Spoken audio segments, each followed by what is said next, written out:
Hi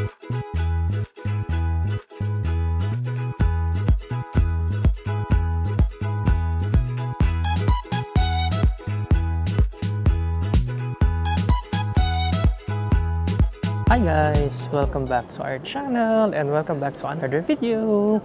So, for this travel series, nandito tayo ngayon sa Munich Airport and magbabakasyon tayo sa Philippines! Yes! So, today we're flying with Eva Air or Eva Air. Tsaka yung first time namin kasi every time na umuwi kami, Qatar Airways kami palagi. So ngayon sa Eva Air, from Munich to Taipei, 12 hours. So medyo matagal siya, no? Ang haba ng flight. Pero from Taipei to Clark, parang 2 hours na lang siya. So, yun, samahan nyo kami and balikan ko kayo later. See you! By the way, hindi ko pala nasabi, no? Surprise yung pag-uwi natin this year. So wala akong sinabihan sa amin na uuwi tayo this year. Pero si SC, no? Alam sa inyo, no? Yeah. Si SC, sinabihan niya yung family niya. Ako, wala akong sinabihan. So, surprise. So, baka ako pala may surprise na walang tao sa bahay. So yeah, waiting na lang tayo and balikan ko kayo. Siguro balikan ko kayo sa ano na guys, sa Taiwan, no? Tingnan natin. Excited ako sa airport. Gusto ko kumain ng ano, beef noodle soup. So, see you!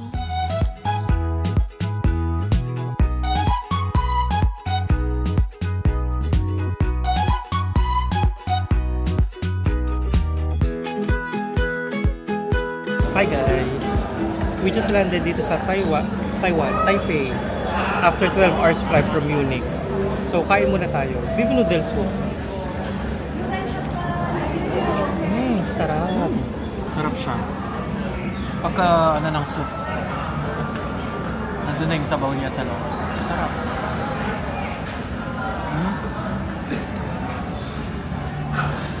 Bouncy yung ano, yung dough na nagamit.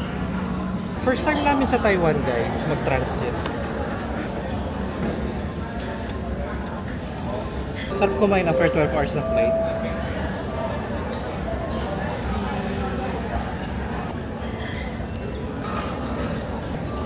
Last ako na to try. Meron din siya wonton guys, yung beef noodles.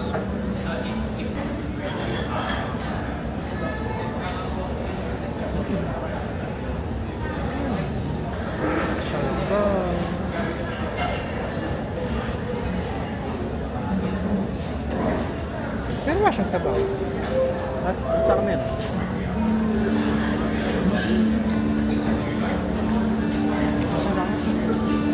Hey, you couldn't see it coming. Ito na guys, you might have thought it, but you couldn't change it. Hey, it's not right or wrong. It's about trying. Tao po. Hi!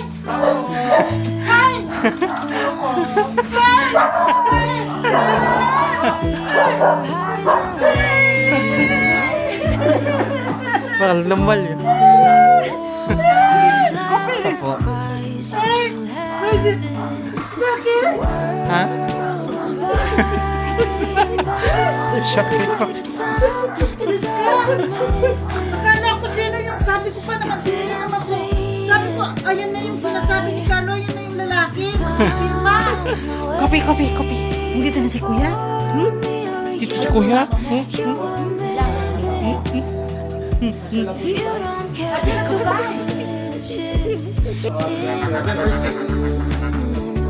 Kopi!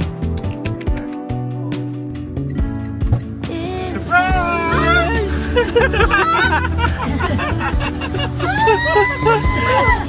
Nasundo ka. Wait lang, hirap ako baka ba? Ay, di nga. Wala! No! Kailan ka dito, Kuya? Today lang. Today lang? Bukas din na kami. Apps na, nagulat. Akala ko nga. Diba sabi niyo yung tao? Ikaw yung pupunta. Si Kami yung Coffee! pupunta. Ay, eto, the-video ko kanina. Super excited.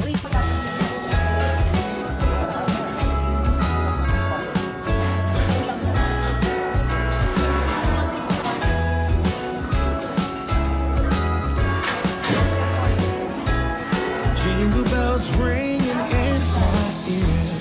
Jingle bells. Kasama Frosty the snowman is all around town. Watch out for reindeers are falling down. We stay up waiting for Santa tonight. He climbs down the chimney at the speed of light while we're dancing around the Christmas tree, hugging and kissing just you and me. Carolers are singing outside our door, lovely songs we all heard before, as they walk from house to house to wish us all a Merry Christmas Day. Oh, a Merry Christmas Day.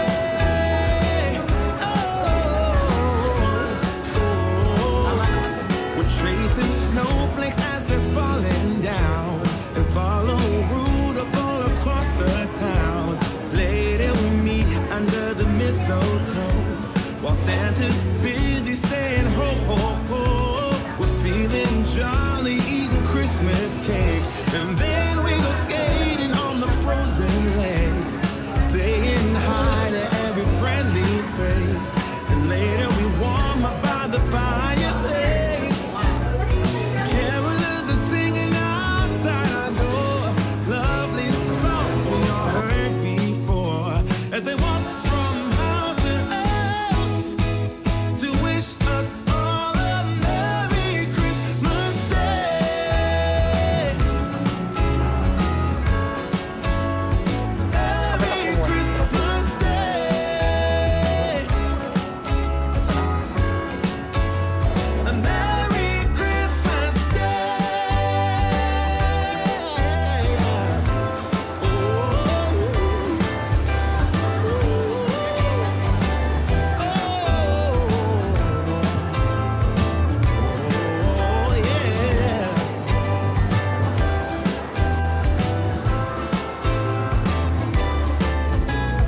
Carolers are singing outside our door, lovely songs we all heard before. Hi guys! Dito tayo ngayon sa B&B Grill sa Hensonville, Angeles City. And may tayong special guest, our good friends, si Bill. Hello guys! So located to sa Pampanga, syempre. Dito sa Philippines. Tama? Kasi ilang day nyo na kasi dito? Second day. Second day nila. So, ihaw-ihaw. Betamax. Suka. Yun yun lang nakikita. Daming Korean, so favorite nila to. Parang lagi may Koreans, no? Guys, maraming Koreans dito sa Angeles kasi merong ano dito, Korean town.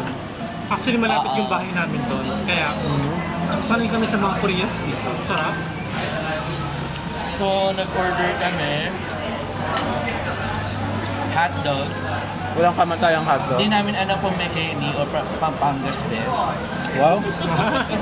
Hashtag not sponsored. Baka naman. Tapos intestine. From Magnolia. Oo. Meron din yung ano, yung sa baboy, ito, malalaki sila. Air of fresh option. Oo. Tapos ito yung favorite ko. Tinanong nila ako kanina kung anong gusto ko orderin. Ito yung una kong nasabi. Sa Kapampangan, Todewot, pero sa Tagalog, Pet ng manok. pet na, oo, manok. Ang laki. Masarap to, naman. malinis to. Nilinis na nila. Wala ka nang malalasahang aftertaste. Nalabatiba niya. Yeah. Uy, ano yun?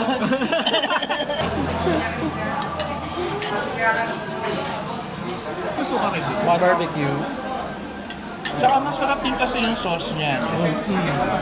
Yung barbecue sauce. Tsaka itong nirequest namin vinegar. Pakamis. Usually pag nag-ano kami ng vinegar, iniinom ko, ginagawa ko soup. Kasi ang sarap.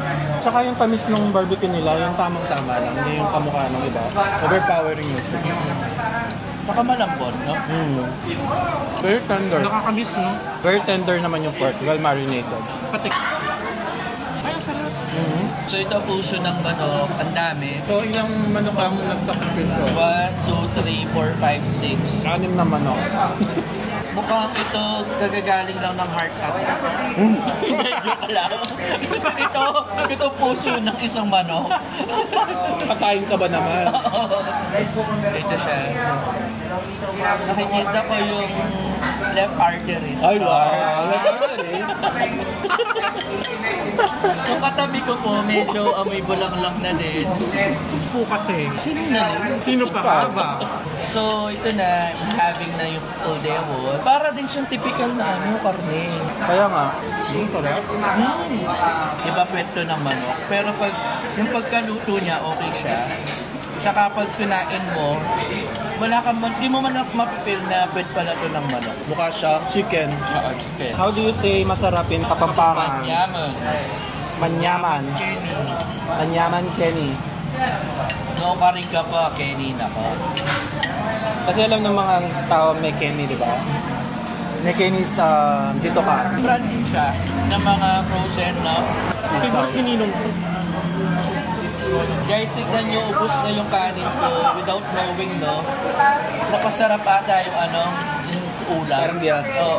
Sa mga kinain natin, anong pinaka-favorite mo? Dito, actually, hirap pumili. Kasi nga, dahil gaya na nababanggit ko nga din sa kanila, di man ako masyado maano sa pagkain. Na-enjoy ko naman. Basta tumatak sa akin yung sauce talaga. At saka yung walang kakaibang lasa. Malinis yung lasa. Alam mong safe na safe ka. Ikaw, anong favorite mo? Hindi natin nakakain talaga. Ano? Yung puso, Betamax. Betamax. Guys, if you happen to be in Pampanga, no, maraming mga sikat na kainan. Si Aling Lucing, Lilas, Susie's. Pero try nyo rin dito sa B&B kasi masarap yung barbecue nila. Walang aftertaste, tsaka affordable din siya. At saka pasado sa Kapampangan na taste talaga. At saka hindi naman bagong restaurant na to. True, matagal na to. Matagal na siya sa... Kaso guys, wala lang aircon dito. May negative comments pa. 널 바라보며 하고 싶은 말 How is it? 내가 너의 그늘이 돼줄게 언제나 Sarap ng 편하게 Milo. 돼도 돼 네가 원한다면 Joke lang. 내가 너의 곁에 Ano to? 영원히 옆에서 지켜줄게 Bibilisan mo. 언제라도 짙은 어둠이 드리워도 우리가 함께 헤쳐나가다 보면 그 무엇도 Hi guys, kain po tayo. Masarap po kapang One of the best seller, I think, yung pork spare ribs nila. Pagkakat pa lang parang malambot na yung laman. Pork spare ribs. Tumutulo pa yung sauce. manyaman. Sakto lang yung anghang niya, pero yung meat parang napaka-tender. Alam mong naluto siya ng sobrang napakatagal. Alam mo yung nanonood yung lasa dun sa loob ng meat niya. Mas slow cook.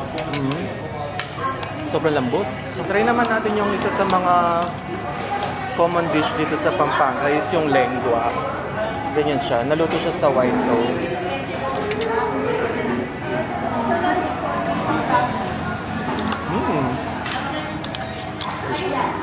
Sarap din. Lengua. Sarap. Lengua pala is dila, no? Uy, malambot. Sobrang lambot po. Parang kahit everyday ka kumain dito. Ito ang paborito ng lahat. Yung putok bato. Siyong kawali. Tamang-tama lang yung ratio ng fat saka ng laman niya. Tapos yung laman hindi siya nag-dry. Sarap. Sobrang juicy. At hindi rin siya masyadong greasy sa pakiramdam. Parang yung sinatawag na pitit siya sa Pampanga. Ganyan yung pagkaluto niya. Kung makita mo yung binagoongan, parang nag-separate na yung taba dun sa Uy, manyaman yan. dun sa sauce niya. Masarap yan. Lahat malambot niya. Ang sarap binibinugoong. Sarap. Crispy yung pork, guys. Tapos yung anghang niya, sakto lang. Sarap yung binugoong.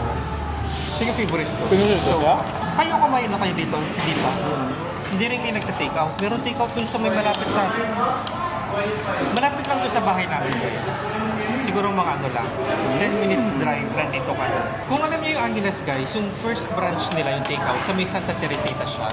Tapos yung second branch niya, dito siya sa may Abacan Bridge, sa may Rotonda, sa may right side. Kakaiba yung binagoongan mo ko. Masarap, no? Oo. Paano kaya? Yung pagka binagoongan niya, very subtle lang yung shrimpy taste. Tapos para siyang merong nalalasahan na parang chili. Tapos yung alat, tamang-tama. Hindi mo na kailangan ng ibang condiments para mag-add.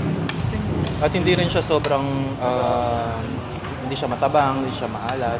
Tingnan po. Naubos ko yung kanin. Akala ko hindi ako magkakanin eh. Naubos. Gusto bang kanin? Na? Napakain po tuloy ako, sarap po ng food. Ako may kanin pa. Tapos ka nung kumain. Oo. Nag-almusal ka, di ba?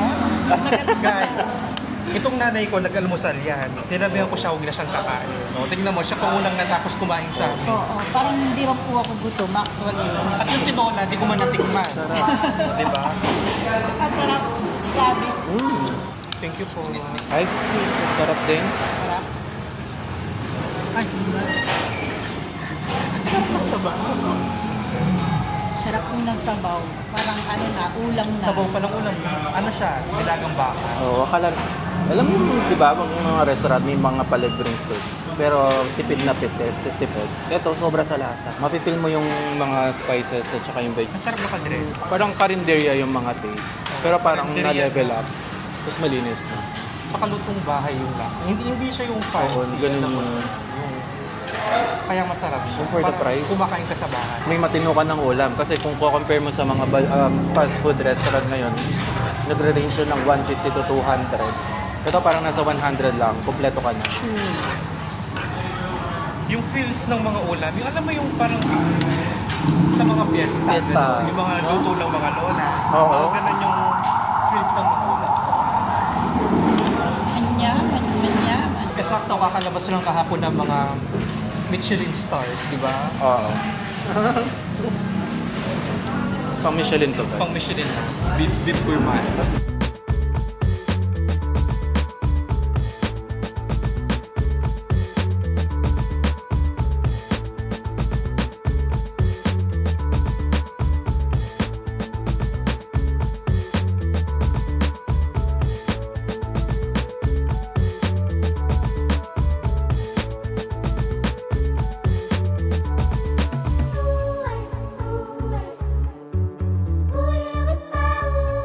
Sama ka mamaya. Sama ka mamaya.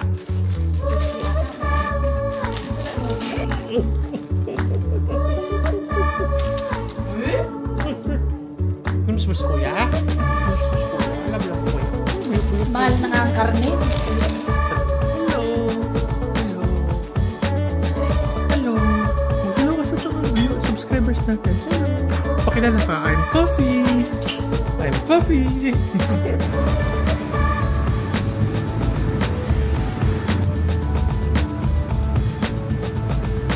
Chicken in a salad.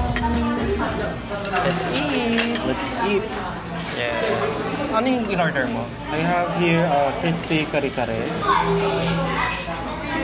Ang pagkabatang chili oil. Try natin yung chicken natin. Yung chicken, guys. Yes. Sarap ng inasal. Yung specialty nila. Yung inihaw na ano, guys, the feels talaga. Try ko naman yung Kamusta? matamis yung sauce, pero kasi medyo maalat yung pork. Tsaka yung So, nung nagko-complement nag-mix siya. na-balance niya yung sweetness. Galing.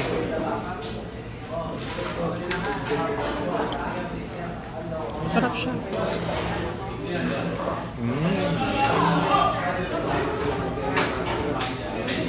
Sarap, di ba? Kahit na breast part yung nakuha. Parang mas okay siya, no? Hindi siya dry. Juicy. Mas healthy pa. Parang siyang nababad, no? Oh, kasi Kasi hindi siya dry sa loob. Super, ano siya, guys, juicy. Tsaka gusto ko yung ano, yung lasa ng puso. Yung kasing nakakamiss sa amin guys, yung lasa ng yung inihaw talaga. The question is, paano niya na-maintain na ganun siya ka-juicy? Usually nagda-dry eh. Sisig nila. Yung sisig nila guys, ano siya, crispy. Meron siya yung parang yung mga maliliit na liempo. Sarap yung inasal. Sarap din naman yung kargar eh. Ang galing. Nabalance nga siya, no? Lagyan mo ng bago. Nabawasan yung tamis Sarap yung niya. bagong yun. Inasal. Gusto ko siya kasi yung inihaw feels, yung may usap. Yung gulay nila separate din niluto, no? Sa kare-kare. Pinirito. Mas gusto ko nga ganyan, pinirito yung ano eh. Guys, dito kami kumain sa Gabs Chicken and Grill, no? Dito lang siya sa may Nepo Quad. If you happen na pupunta sa Angeles City, worth na i-check nyo siya kasi masarap yung food. Tapos yung chef nila, or probably the owner, no? After namin kumain, nag-ikot siya sa lahat ng tables. Tapos yun, nagtatanong siya ng feedback. Tapos pati siya, tinutulungan niya yung mga staff niya na mag-take ng orders, mag-ano ng seats. So yun, very worth it. Magkano bill natin? 600? 700 kasama yung soft drink. So yun, worth it siya guys. So 10 out of 10.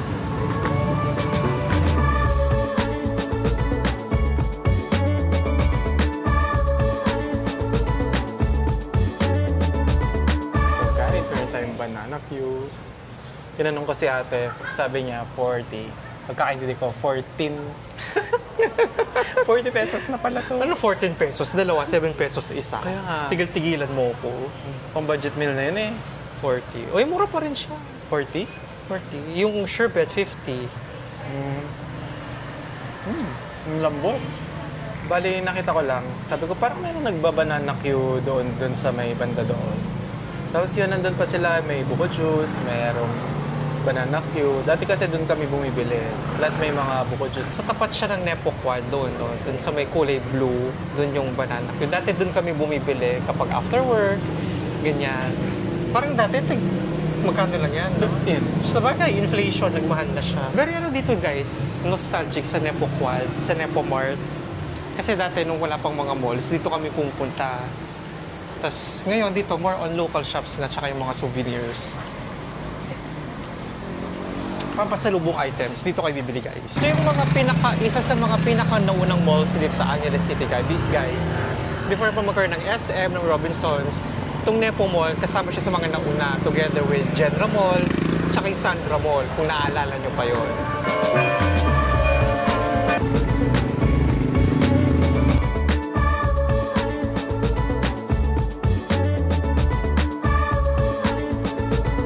Hi guys, kumusta kayo? Hindi ko na kayo nabalikan guys dun sa mga iba nating videos, no? So, basically yung nangyari, pagdating namin ng airport, yun nga, umuwi kami sa bahay ng surprise. So, walang kaalam-alam sa bahay na uuwi kami. Kaya yung nagulat talaga sila. Tapos, yung succeeding days natin, may mga errands lang kami na ginawa. Si SC umuwi sa kanila. Tapos nakita nyo, kumain lang kami. Kumain lang po tayo ng kumain dito sa Angeles. So by the way, nandito tayo sa Poblacion. Coffee shop siya dito sa may harap ng Holy Rosette. Order ako ng sea salt latte. Super sarap. Then tomorrow, Monday, pupuntahan tayo. Pero abangan nyo na lang yung sa next video, guys. So, I guess end ko na yung video natin dito, no? So, i-compile ko na lang siguro yung clips mula ng pagdating namin hanggang this day. And then, yung sa next video natin. Abangan yun kasi excited ako din sa pumuntahan namin. So, again, guys, thank you sa pagsama sa amin dito. Pero, abangan nyo yung next natin kasi exciting talaga yun. So, see you on the next one.